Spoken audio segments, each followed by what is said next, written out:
So I'm out here with our garden tower, and you see I'm going to be adding worms, and this one's eager to get going. These are the worms that I just pulled out of the aged compost, as well as a few from our old planter containers that sat out all winter long, and then we just dumped them into our wheelbarrow and found that they were hundreds of cocoons in there, and now starting to get cocoons hatching and live worms.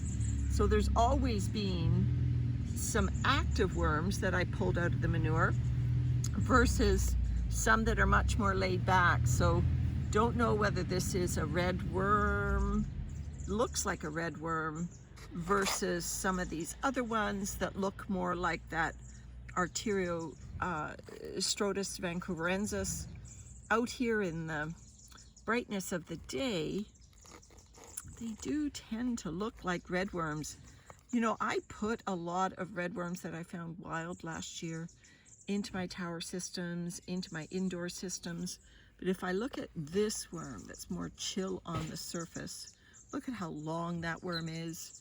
That is not a red wiggler. That's got to be one of our special worms. If you haven't seen my video on that, there is a worm that's native to this area of the world and only this area of the world.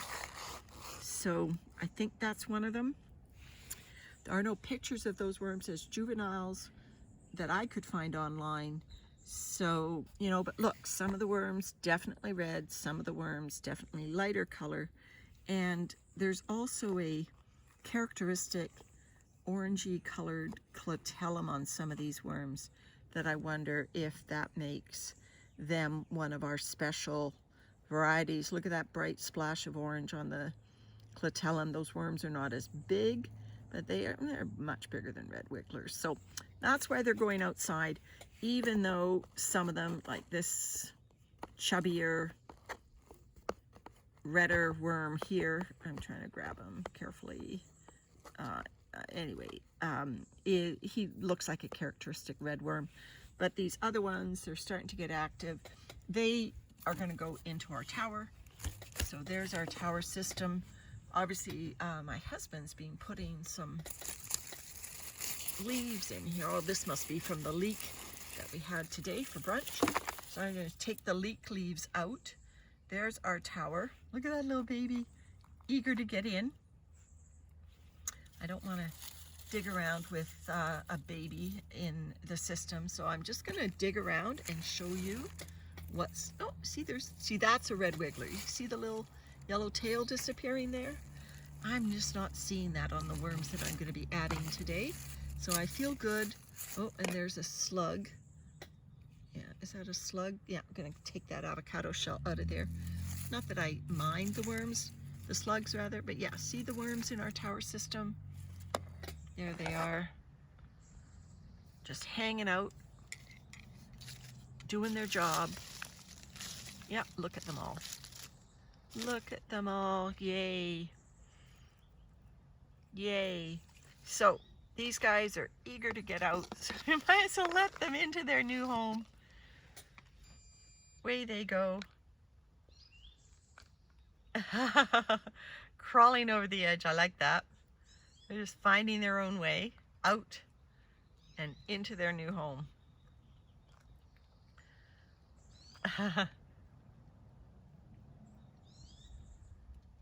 They all want to go down, and so I'll just tip this up a little bit sharper, and hopefully they'll all find their way out and into their new home. There we go. So this is quite an infusion of worms for this tower. We started each of these tower systems with probably about 100 worms. We took them out from my indoor slash, you know, contained tower systems. I take them in and out. They spent the winter outdoors actually, but sometimes I bring the bins inside, so they're sort of an indoor-outdoor system. But I only want them to contain red worms. So these worms that maybe are wild to this area, native to this area, They are cold weather worms.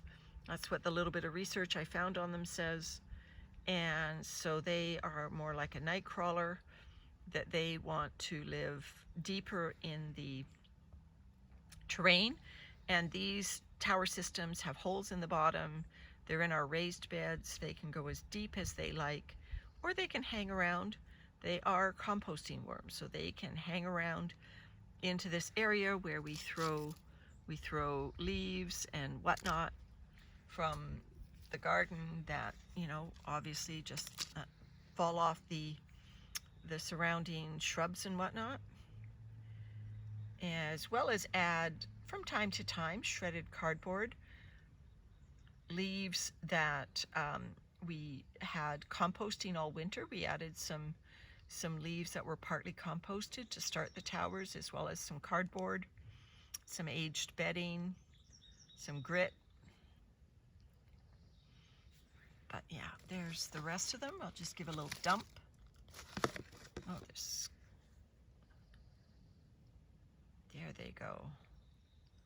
So if those are the juveniles, Arctiostrotus Vancouverensis, nobody has pictures of them that I could find online. So I'll tag these in this YouTube video, and hopefully a scientist, look at how orange that worm is, just stunning. The only thing that makes them not that orangey lilac is sometimes the body is so transparent that you can see castings in them, and that makes the little darker splotches. But yeah, just beautiful worms. So thrilled, beyond thrilled, that we found a worm native, an ancient worm that apparently this area of the world did not have the ice age that was found throughout North America, did not have glacier coverage during the ice age, let me word it that way.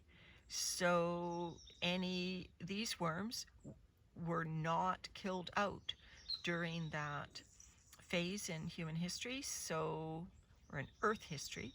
So these worms are over 600,000 years old as a species. And this little baby in here has not found his way out.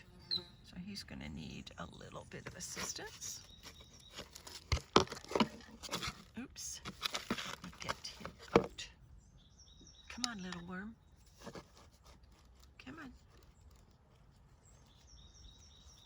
Come on. There's a lot of castings there, so he's on my fingertip. Yeah, so these worms are longer than they are around, you know, their girth is narrower for their length, let me put it that way, than a red wiggler. They're long. So put him in there. He can find his way into his new home. Now, I'm going to do